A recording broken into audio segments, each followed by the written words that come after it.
हम लोग बदल सकते हैं हालात का दायरा। जिस देश को अंग्रेज के पंजे से छुड़ाया उस देश। अस्सलामु अलैकुम, मैं वसीम अहमद एडवोकेट आपके सामने आज एक ऐसे मौजू के ऊपर बात करने जा रहा हूँ जो वक्त वक्त से टीवी की और सोशल मीडिया पे बहस की ज़ीनत बनता है। आज मैं एक ऐसे मौजू पर आपके सामने बात करने जा रहा हूँ जो सिर्फ़ एक अफसाना है, जो सिर्फ़ एक इल्ज़ाम है, उसकी हकीकत कुछ नहीं और वो सिरे से ही फरसूदा है। आज का मेरा मौजू जिस पर बात करने जा रहा हूँ उसे इंग्लिश में पॉलीगैमी, हिंदी में बहुपत्नी प्रथा और उर्दू में तअद्दुद अज़वाज कहते हैं। अगर आसान शब्दों में बात समझ में आए तो आसान शब्दों में ये कहा जाता है एक बीवी के रहते हुए दूसरी और तीसरी और चौथी बीवी का औरत से निकाह करना, गोया के दूसरी या तीसरी शादी करना। आज का ये मेरा मौजू है। आप देखेंगे आज का ये मौजू कितना बड़ा होने वाला है और इसकी हद में कौन कौन से दूसरे मौजू आ जाते हैं। आज की इस गुफ्तगू में आप जहां तअद्दुद अज़वाज यानी पॉलीगैमी के बारे में जानेंगे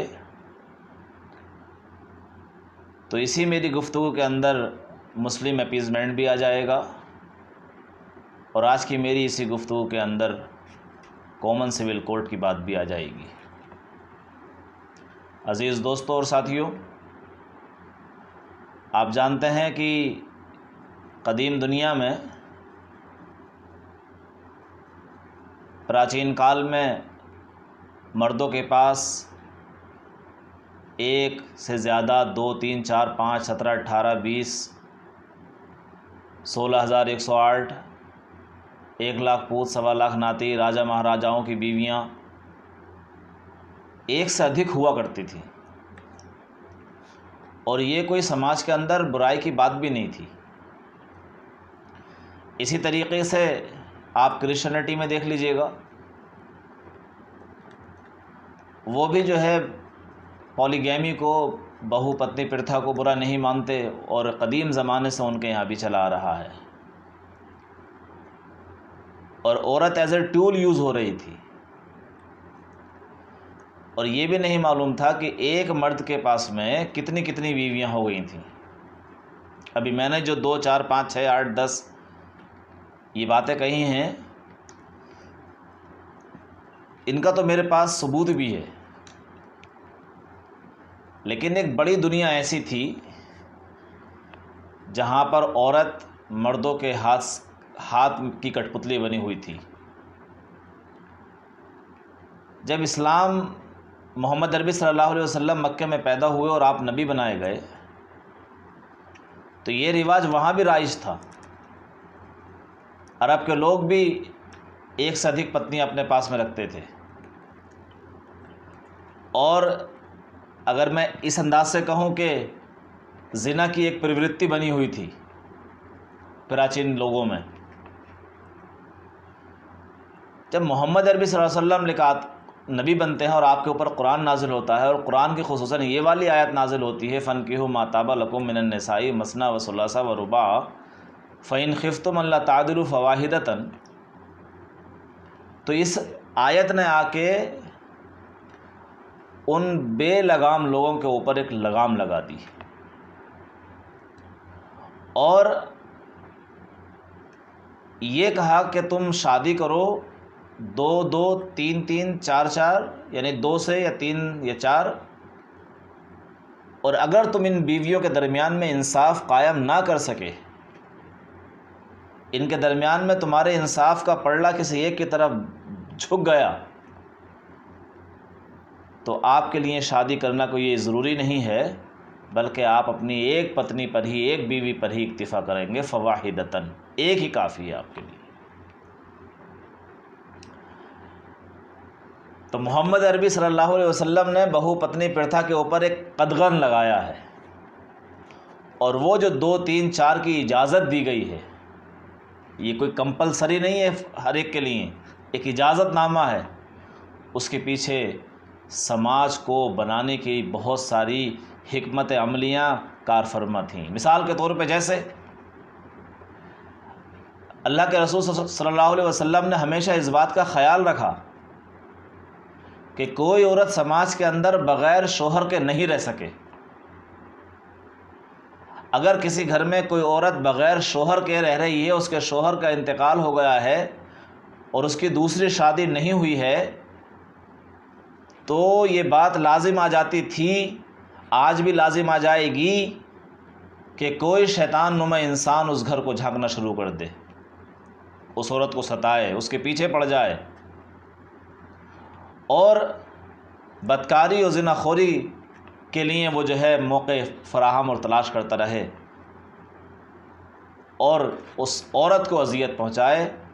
तो अल्लाह के रसूल ने कहा, और इसको करके भी दिखाया था, कि आपके समाज में कोई भी विधवा औरत बग़ैर शोहर के ना रहे, इसके लिए आप उससे शादी कीजिए।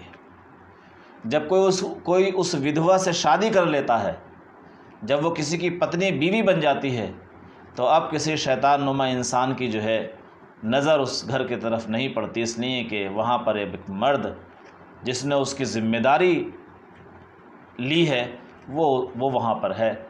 अब उस शैतान की कोई गुंजाइश नहीं है। तो एक से अधिक बीवियों की बहुत सारी हिकमत अमली थी। अब आइए मुल्क अज़ीज़ हिंदुस्तान के अंदर हम देखें, आज़ादी से पहले अंग्रेज़ रहे, उन्होंने पॉलीगैमी को कभी बैन नहीं किया। अंग्रेज़ से पहले मुसलमान रहे, उन मुसलमानों ने भी पॉलीगैमी को बैन नहीं किया। जैसा कि मैंने अभी बताया आपको कि मुसलमानों को तो उनके दीन ने इस बात की इजाज़त दी है, लाजिम नहीं करार दिया है कि आपको ऐसा करना ही है, बल्कि ये कहा गया है, जैसे मैंने एक मिसाल भी दी कि हिकमत के तहत अगर आपको ऐसा हो तो आप ऐसा कर सकते हैं। तो मुल्क अज़ीज़ हिंदुस्तान के अंदर जब यहाँ पे संविधान बना, कानून बना, तो कानून बनाने वालों ने मुसलमानों के यहाँ इस पॉलीगैमी की इजाज़त दी और शरिया एक्ट के सेक्शन 2/7 2/7 के अंदर इस बात की इजाज़त दी गई कि मुसलमान पॉलीगैमियस हो सकता है, वो एक से अधिक शादी कर सकता है, कि 494/6 के अंदर मुजरिम नहीं करार पाएगा।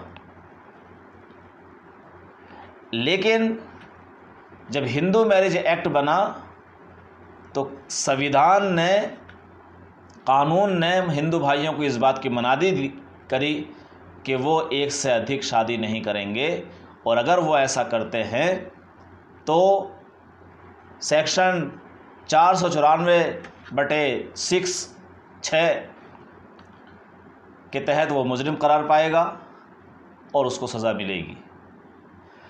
अब हम देखते हैं हिंदुस्तान पर इस वक्त हम जब नज़र डालते हैं तो हम ये देखते हैं कि मुसलमानों को कानून ने इजाज़त दी और हिंदू भाइयों को कानून ने इस काम के लिए मना किया। और जहाँ तक मेरा मानना है वो ये कि कानून बनाने वालों ने उस वक्त धर्म को ज़रूर सामने रखा होगा, किस धर्म में क्या बात है, और उन्होंने ऐसी इजाज़त दी। लेकिन अब जब हम हिंदुस्तान के ऊपर नज़र डालते हैं, मुसलमानों को हम देखते हैं, मुसलमानों की हम जांच परख करते हैं, तो हम नेशनल फैमिली हेल्थ सर्वे जो गवर्नमेंट ऑफ इंडिया करवाती है, जब उसकी रिपोर्ट्स पर नज़र डालते हैं, और वो भी रिपोर्ट्स 2019-20 की उस पर नज़र डालते हैं, तो हमको पता चलता है कि नेशनल फैमिली हेल्थ सर्वे बताता है कि इस हिंदुस्तान में 1.9% ऐसे मुसलमान हैं जिनकी एक से अधिक बीवी है, और 1.3 ऐसे हिंदू भाई हैं जिनकी एक से अधिक बीवी है। अब आप इस बात का अंदाज़ा लगा सकते हैं कि हिंदू और मुसलमान भाइयों में कितना फ़र्क है, 0.6 का फ़र्क है। मुसलमानों के यहाँ 1.9% लोग एक से अधिक शादी करते हैं, और हिंदू भाइयों में जबकि कानून में मना है, तब भी नेशनल फैमिली हेल्थ सर्वे 2019-20 ये बताता है कि अभी भी हिंदुस्तान के अंदर 1.3 यानी 1.2 हिंदू भाई पॉलीगैमियस हैं, दूसरी शादी किए हुए हैं। अब ये आप सवाल कर सकते हैं कि आपने ये मुद्दा क्यों उठाया, ये बात क्यों कह रहे हैं आप, पॉलीगैमी का मसला कहाँ से आ गया, ताअद्दुद अज़वाज की बात कहाँ से आ गई। अरे भाई बात तो आनी है ना। बात तो इसलिए आ गई कि लोगों ने अपने विचार मान लिया कि मुसलमानों में एक से अधिक शादी करने की प्रथा है, रिवाज है, और उसको लेके मुसलमानों के ऊपर दो बातें की गई। एक तो इस बात को लेके कि मुसलमानों की बहुत शादियां होती हैं, ये बहुत बच्चे पैदा करते हैं, हिंदू भाइयों को डराया गया। एक बात तो ये हुई, और दूसरी ये कि इसके ज़रिए से मुसलमानों को उनका मजाक उड़ाया गया, उनका इस्तेहसाल किया जा रहा है, और उन्हें ज़लील और रुस्वा उनकी हिम्मत तोड़ी जा रही है। किस तरीके से? जब इस पॉलीगैमी का एक सो कॉल्ड पार्टी ने इस्तेमाल किया, तो उसने हमारे हिंदुस्तान के मेजॉरिटेरियन को ये बताया कि देखो ये एक से अधिक शादी करते हैं, इनके यहाँ पर 4-4 बीवियाँ हैं, उनके 40-40 बच्चे हैं, तो 4 बीवी और 40 बच्चे हो गए।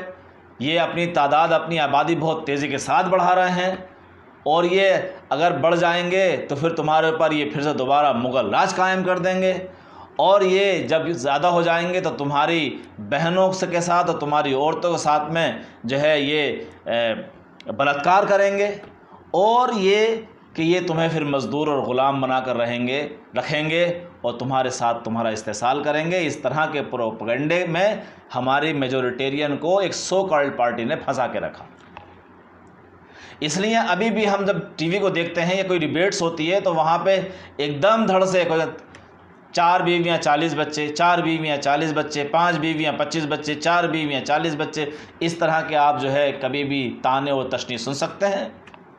वो आपको कहते होते हैं दरहाला के ये इतना फरसूदा ख़याल है, इतना फरसूदा, इतना बेकार ख़याल है, एक ऐसा बेकार मिथ है, बिल्कुल रॉन्ग मिथ है कि इसकी कोई सच्चाई सामने नहीं है। मैंने अभी आपको बताया कि नेशनल फैमिली हेल्थ सर्वे ने 2019-20 में ये बताया कि हिंदुस्तान के अंदर 1.9 मुसलमानों की बीवियां डबल हैं या टिबल या 4 टाइम, और हिंदू भाइयों की तादाद 1.3% है। तो कोई बड़ा फ़र्क नहीं है, कोई बड़ा मार्जिन नहीं है हिंदू और मुसलमान भाइयों में, लेकिन फिर भी जो है इसको वावेला बनाया गया। तो दूसरी तरफ ये वावेला बनाया गया कि देखो जब इनकी आबादी बढ़ जाएगी और बढ़ी तो इन्होंने एक दूसरी सो कॉल्ड पार्टी को वोट दिया, और उस पार्टी ने इनको खुश करने के लिए, इनका अपीज़मेंट करने के लिए इनको बहुत सारी चीज़ें दी जो तुम्हें नहीं दी। इन्हें क्या दी? इन्हें अलीगढ़ मुस्लिम यूनिवर्सिटी दी। इन्हें क्या दी? जामिया मिल्लिया इस्लामिया दिया, मुस्लिम पर्सनल लॉ बोर्ड दिया, वक्फ बोर्ड दिया, फलाना दिया, ढिमका दिया, ये दिया, वो दिया। और तुम्हें क्या दिया? तुम्हें कुछ भी नहीं दिया। और वहाँ उधर मुसलमान जब ये सुनता है कि 440 तो वो मायूस हो जाता है। और कितने खपती तो ऐसे हैं वो बस बदनाम करने के लिए अब वो movie cinema hall, film hall में भी जो है मूवी बनाने। मैंने अभी पीछे देखा तो मैं सोच रहा था कि इस शख्स ने शायद कुछ पढ़ा नहीं होगा, अनु कपूर को, कि हमने देखा उसको कि वो 4 बीवी 12 बच्चे के नाम से कोई शादी, इस तरह से कोई उसने एक पोस्टर, एक फ़िल्म बनाने जा रहा है, और वो ये दर्शाने की कोशिश कर रहा है कि मुसलमानों की तो जो है वो बहुत सारे बच्चे होते हैं, बहुत सारी बीवियाँ इनकी होती हैं, तो बच्चे बहुत सारे होते हैं। लिहाजा इस अपीज़मेंट की वजह से नाइंसाफ़ी हो रही है। 1970 में आरएसएस के एक बहुत ही मशहूर और बहुत ही थिंकर, उनका नाम बलराज है, इस तरह से कोई नाम था उनका, बलराज, उन्होंने एक आर्टिकल लिखा था। उस आर्टिकल का नाम यह है कि Muslim minorities problem and its solution, ये नाम है उस आर्टिकल का। Minorities problem and its solution, कि मुसलमानों की समस्या और उनका समाधान। उसमें उन्होंने कहा कि ये जो हमारे यहाँ पे इंडियन कॉन्स्टिट्यूशन बना हुआ है, उस कॉन्स्टिट्यूशन के अंदर आर्टिकल 21, आर्टिकल 30, आर्टिकल 370 ये सिर्फ और सिर्फ मुसलमानों को खुश करने के लिए बनाया गया है, बाकी इसकी कोई अहमियत संविधान में नहीं है, संविधान से इसको ख़त्म कर दिया जाए। ये बात जो है उन्होंने कही, और कहा ये कह के कि वो ये मुसलमानों का अपीज़मेंट किया जा रहा है यहाँ पर। लेकिन जब हम देखते हैं कि ये अपीज़मेंट तुष्ट करो, जब हम देखते हैं तो हम सोचते हैं कि लगता है कुछ ऐसा ही हुआ होगा। वो तो भला हो जस्टिस सच्चर साहब का, जब उनकी रिपोर्ट 2006 में मंजर आम पर आई तो सारी पोल खुल गई। वो जो अपीज़मेंट का जो है बार बार राग गाया करते थे कि मुसलमानों को अपीज़ करने के लिए ये किया जा रहा है, वो किया जा रहा है, और मुसलमानों को बड़े तोहफ़े और तहफ़ दिए जा रहे हैं, मुसलमानों को बड़ा जो है आगे बढ़ाया जा रहा है, और तुम पीछे बढ़े जा रहे हो, इनकी तादाद बढ़ रही है, और तुम्हारे साथ में ये हो जाएगा। उस अपीज़मेंट की पोल खोल दी सच्चर कमेटी ने। अब जब सच्चर कमेटी रिपोर्ट सामने आई तो उसमें क्या बताया गया? उसमें ये बताया गया कि एक लाइन बहुत अच्छी उसमें बताई गई, ये कि मुसलमान एजुकेशनली, इकोनॉमिकली और सोशली बैकवर्ड हो गया है।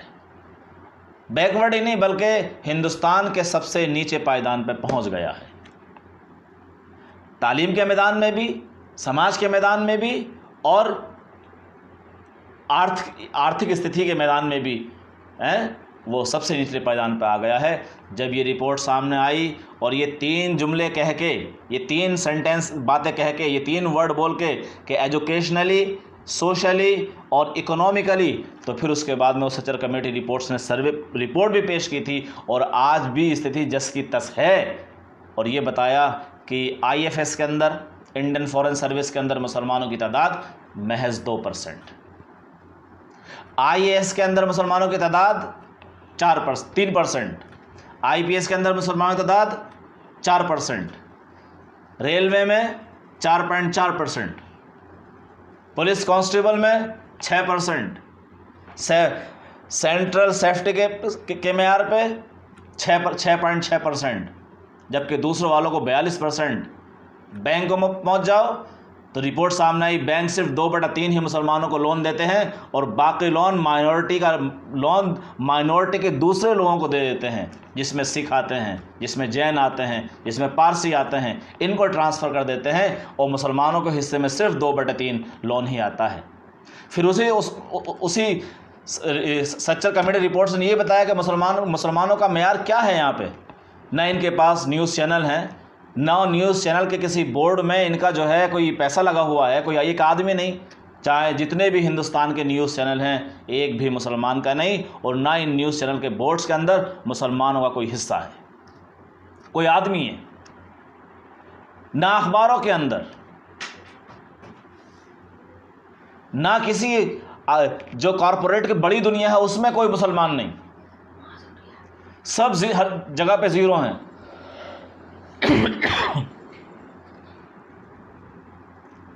तो जब ये रिपोर्ट सामने आई तो पोल खुल गई कि मुसलमानों के साथ में कहाँ हुआ अपीज़मेंट। एक आप अलीगढ़ मुस्लिम यूनिवर्सिटी की बात कर रहे हैं, आप हिंदुस्तान में एक यूनिवर्सिटी है, आपको बहुत सी यूनिवर्सिटी मिली हैं, और उस यूनिवर्सिटी को भी जो है बीच में अटका के रखा है आज तक। केस अभी तक उसकी माइनॉरिटी स्टेटस का केस आज तक सोल्व ना हो सकाएगा। तो मैं आपको ये बता रहा था कि जब ये अपीज़मेंट की बातें चली तो फिर एक दूसरा जादू आ गया, और कहा गया कि देखो आबादी बढ़ रही है, आर्टिकल संविधान के अंदर इनके मुताबिक आर्टिकल, इनको फ़ायदा पहुंचाने वाले आर्टिकल दिए गए हैं, इनको ये चीज़ें मिल रही हैं, इनको ये मिल रही हैं, लिहाजा आप कॉमन सिविल कोड ले आओ, यकसा सिविल कोड ले आओ आप। और जब आप यकसा सिविल कोड ले आओगे तो फिर बराबरी सराबरी हो जाएगी। ये डर है जो उनको बार बार है ना, कॉमन सिविल कोड को नाफिज करने और उसको डिमांड करने की भोले भाले हिंदू भाइयों को जो है, भोले भाली मेजॉरिटी को यहाँ पर जो है उसके दिमाग में फतूर डाल दिया गया और उनको भटका दिया गया। दोस्तों, ये बात सही है कि जब हमारा मुल्क हिंदुस्तान आज़ाद हुआ और पहली बार सेंसस आए कि रिपोर्ट हुई, आज़ादी के बाद में, पार्टीशन के बाद में हिंदुस्तान के अंदर मुसलमानों की तादाद 9.8 थी। सन 2011 में जो सेंसस आया उसमें मुसलमानों की आबादी 14.2% हुई। लेकिन जब यही हमारी नेशनल फैमिली हेल्थ सर्वे की रिपोर्ट 2015-16 की जब सामने आती है तो आपकी आंखें खुल जाएंगी। उसमें ये बताया गया कि आज़ादी के वक्त में एक महिला के 6 बच्चे पैदा हुआ करते थे। अब 2015-16 की reports, national family health service की ये रिपोर्ट ये बताती है कि अब सिर्फ 2.2 ही बच्चे पैदा हो रहे हैं। कहाँ 6 बच्चे पैदा होते थे एक औरत के, अब सिर्फ 2.2 बच्चे पैदा हो रहे हैं। रेशियो नीचे को धड़ाम से गिरा है और यहाँ हिंदुस्तान में डराने की बात हो रही है। दोस्तों, मुझे उम्मीद है मेरी इसमें बहुत सारी बातें ऐसी आई होंगी जो आपको नापसंद लगी होंगी। मैं आपसे माफ़ी चाहता हूँ, लेकिन मैंने जितने भी सर्वे आपको दिए हैं, मैं कोई हवाई बात नहीं कर रहा हूँ। मेरे सामने ये किताब है, इस किताब को आप पढ़िए और इस किताब के अंदर बहुत से आपको जो मैंने बातें कही ये सर्वे आपको मिलेंगे और ये बात आपके सामने आएगी कि हिंदुस्तान में ऐसी कोई भी बात नहीं है कि मुसलमानों की तादाद बहुत तेज़ी के साथ बढ़ रही है और एक दिन वो हिंदुस्तान पर काबिज आ जाएंगे। ऐसा कोई बात नहीं है, बल्कि ये मेजॉरिटोरियन को बेवकूफ़ बनाने, उनको अंधकार में रखने और उनसे वोट हासिल करने की एक राजनीति है। राजनीति शायद होती रहेगी। अगर मेजॉरिटेरियन समझ जाए तो ये चैप्टर उसी दिन बंद हो जाएगा। मैं उम्मीद करता हूँ कि आइंदा मेरी और वीडियो सुनने के लिए आपको मेरे चैनल पर दोबारा फिर आना होगा। मैं हर बार कोई ना कोई एक बर्निंग इशू के साथ आपके सामने हाज़िर होता रहूँगा। आपसे चलते चलते इस बात की उम्मीद और तमन्ना करता हूँ कि आप इसको ज़रूर सुनें और मेरे चैनल को ज़रूर सब्सक्राइब करें। वस्सलाम।